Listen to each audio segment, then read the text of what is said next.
Yeah, we're just going to wait for him, yeah.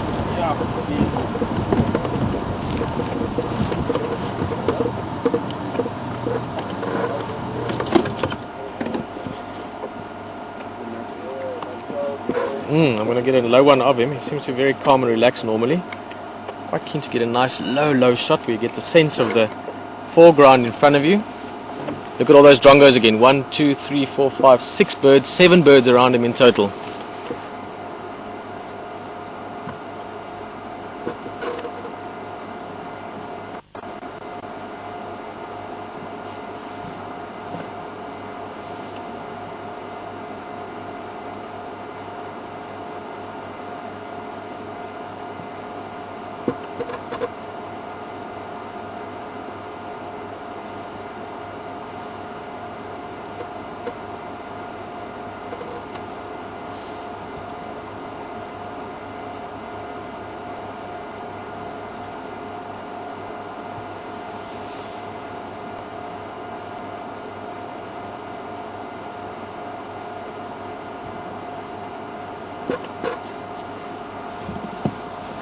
I'll sit here a little bit in the car for him and wait.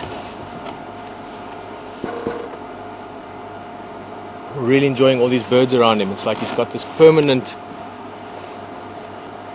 sort of outriders around him almost.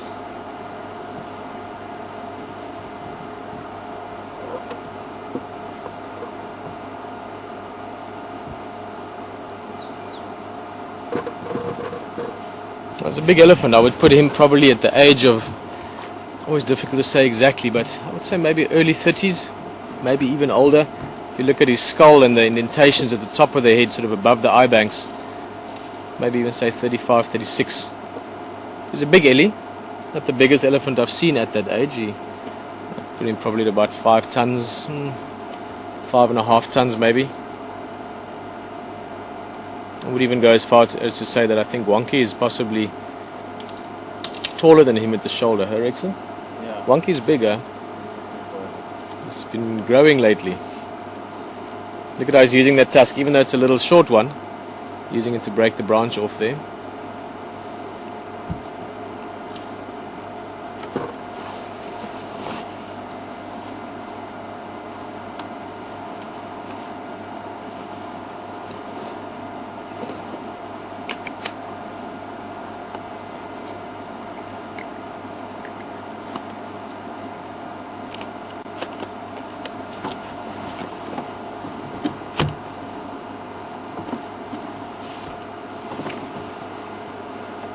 Look how perfect that little bird is sitting just there underneath his mouth almost.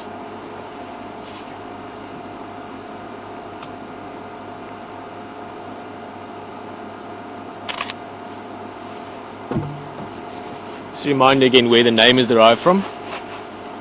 And again, I hope we see this bull around. Hopefully he's around more often and more regularly. But all these drongos around him, that's what started the name. Fork-tailed drongos in Shangaan are called Monetengos, but then like I said, it's often quite a good thing to try and give a name very relative to what the animal looks like. In other words, we had a leopard here for a long time called 3-spot. He had 3 spots just above his 1 whisker line, and that way you don't actually have to remember names. You don't have to sort of have some kind of catalogue of remembering John, Mary and Sarah just because that's what they were named. If you have a name that can relatively reflect to something on the animal, it's much easier. So to come back to the drongo in Shangaan Onetengo, we decided to make it Onetengo because of the 1 tusk. Maybe slightly almost cheesy, but I've learned over time not to worry about that anymore. As long as it feels good and it's fun and you're having a good time out here, then it's normally fine. Little bird just swinging on the branch there, patiently waiting for an insect to make an appearance.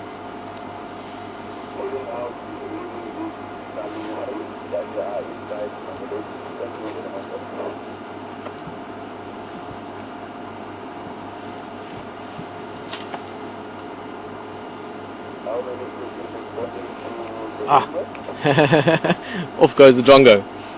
This elephant really enjoying there. He's eating a bit of acacia, something that they often feed on during winter times. Lots of bark, and in the bark what's called the cambium layer. There's a lot of sugar and nutrients, moisture.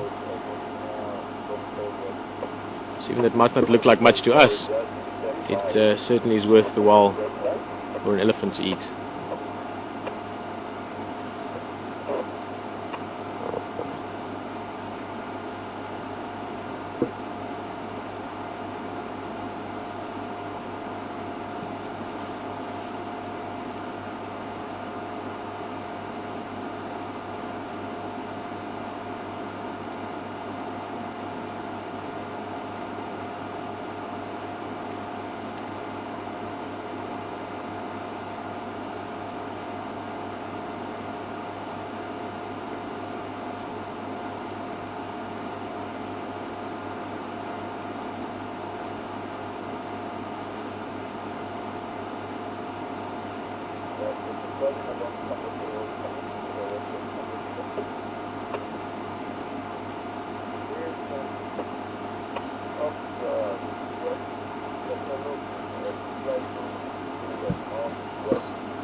There you can see again, going for that bark.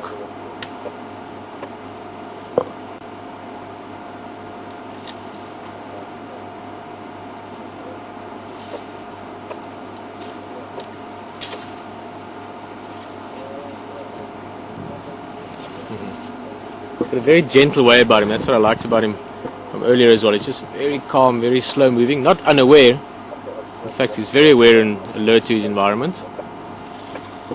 He just sort of moves with grace.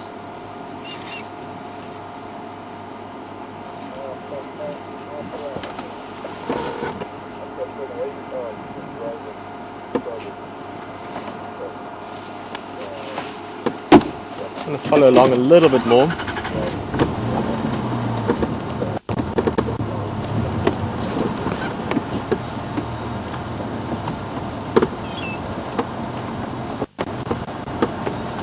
See what his behavior does, but he doesn't seem to be curious at all, curious in the least about us. But let's see.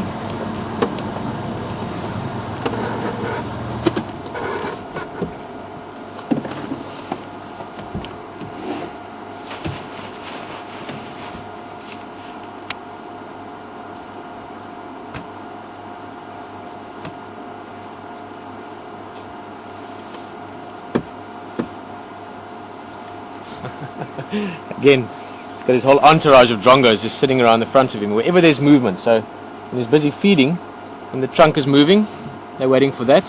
When he's busy walking, they follow behind where his feet are moving.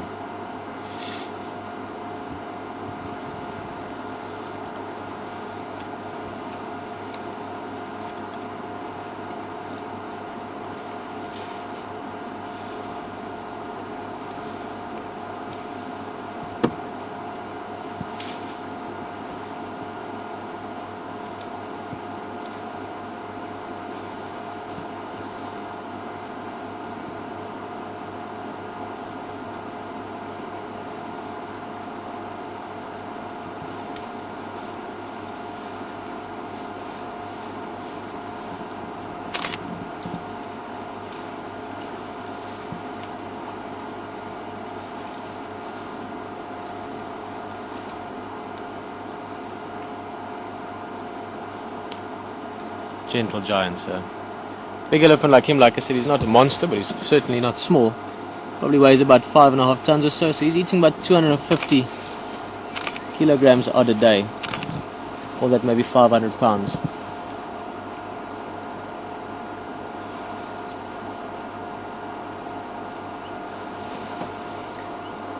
I think, do not make the mistake, don't think I'm calling him small. He's by no means small.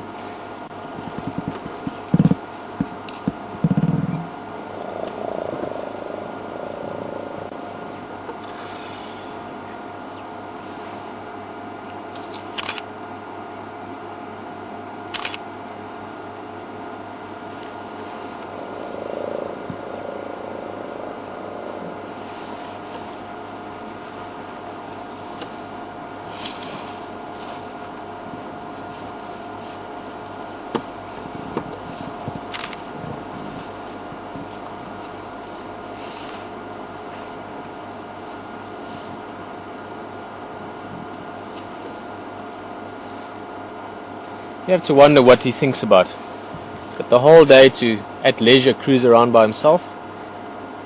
I think the main reason he came up to Onetengo area was he was hoping that the water might be busy pumping.